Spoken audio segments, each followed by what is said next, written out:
అన్నం మనం డైలీ తీసుకునే ఆహారం. కొంతమందికైతే రోజులో కొంచెమైనా అన్నం తినకపోతే అసలు నిద్ర కూడా పట్టదు. అలాంటి అన్నాన్ని మనం రోజు వండుతున్నా కానీ దీంట్లో మనకి చాలా సందేహాలు ఉంటాయి. కొంతమంది ఏమో బియ్యాన్ని ముందుగా నానబెట్టి వండితే మంచిదంటారు. మరి కొంతమంది ఏమో బియ్యాన్ని నానబెట్టకుండా ఉంటే మంచిదంటారు. అసలు మనం రోజు తినే అన్నం ఎలా వండాలో కూడా చాలా సందేహాలు కల్పిస్తూ ఉంటారు.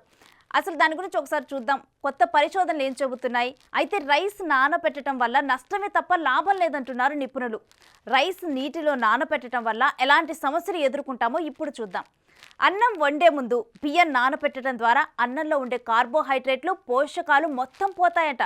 ఒకవేళ నానబెట్టాలనుకుంటే కేవలం 10 నిమిషాలు మాత్రమే నానబెడితే చాలని సూచిస్తున్నారు. గంటలు గంటలు రైస్ నానబెడితే పోషకాలు నశిస్తాయని, దీంతో రైస్ తిన్న శరీరానికి ఎలాంటి పోషకాలు అందవని చెబుతున్నారు. అలాగే అన్నం మైక్రో ఓవెన్ అండ్ రైస్ కుక్కర్లలో అస్సలు వండొద్దని ఆరోగ్య నిపుణులు చెబుతున్నారు.